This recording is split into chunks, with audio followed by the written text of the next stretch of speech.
Hey guys, just breathe out. It has already been a very long and exciting day.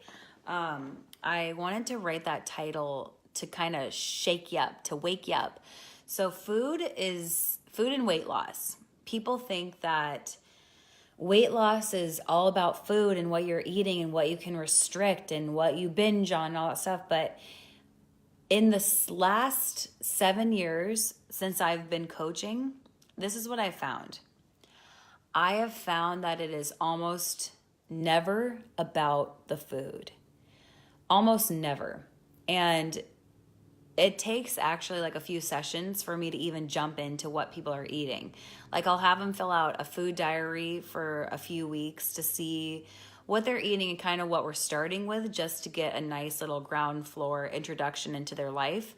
And it's really funny because usually people will write what they're eating and then they'll write in parentheses like what they were going through or why they ate it, if they feel like they need to explain why they had something that they think they shouldn't have.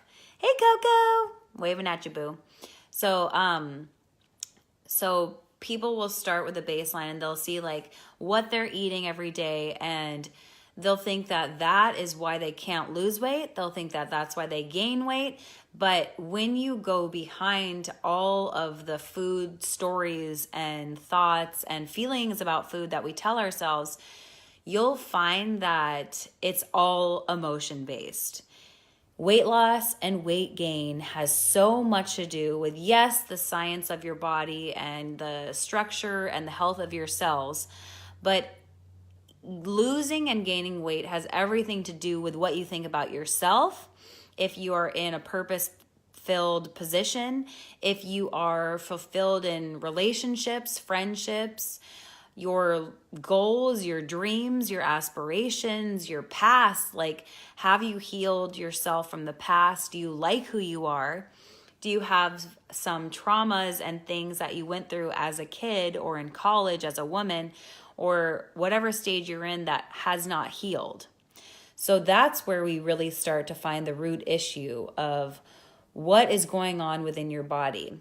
And I had, when I was experiencing vertigo really bad, it would knock me on the couch. I would just teach a fitness class. I would come home, I'd lay on the couch for hours, and I would just be like, oh my God, I can't stop spinning. And then I would go teach another class, and then I would lay on the couch and I would be like, just a mess, a complete mess. But that had nothing to do with what I was eating. It had everything to do with not supporting my adrenal glands. It had to do with a sluggish lymphatic system. It had to do with not knowing how to nourish my cells. It had to do with not releasing trauma that I had experienced and not even knowing that I had experienced trauma. When things happen, like a childbirth or someone tells you something and it unlocks a part of your brain. It unlocks something that you've kept hidden for a long time. Like we keep our memories in a box. So if you can imagine this box being filled with memories and there's a lock on it, but when something happens where someone will tell you something and it activates something in your brain, the lock goes off and then that box starts to open up. And all these memories that you had shoved down start to be released. And then you don't know what to do with all those memories, and it's painful and it's hard. So you eat sugar, you have caffeine, you have carbs, you stuff back the emotion because you don't know how to deal with it. You don't know how to release it because you've never been taught. We're not taught to experience our emotions. We're taught to eat and bury them. And then when they start to come up again, we start to eat them again. And so when I work with women who have gone through trauma, which every single woman I've worked through has, when you have gone through these really painful moments and you start releasing them in our sessions, women tend to want candy and sugar and carbs a lot more. And so it's like for a second there, if you allow these things to come up and you don't try to bury them, can you imagine what starts to lift? So it's like women that walk around kind of with their head down, shoulders slumped, chest closed, they haven't dealt with a lot of things. And this is just what I've found by personal and professional experience. They keep their head down. And then once they start to release things, their chest opens up, they start to stand taller, their voice changes, it gets higher. Because when I first start working with women, usually our sessions are like this. They're like this, and their voices are low, and they might be talking slow. They might be unsure of themselves and what they're saying. And then as we emerge into the women that we're supposed to become, that's when we start to find our power and our strength and our stance, and everything changes. So weight loss and food and the relationship you have with yourself has so much more to do with things that you have not experienced and things you have experienced and just not knowing how to work your way through it.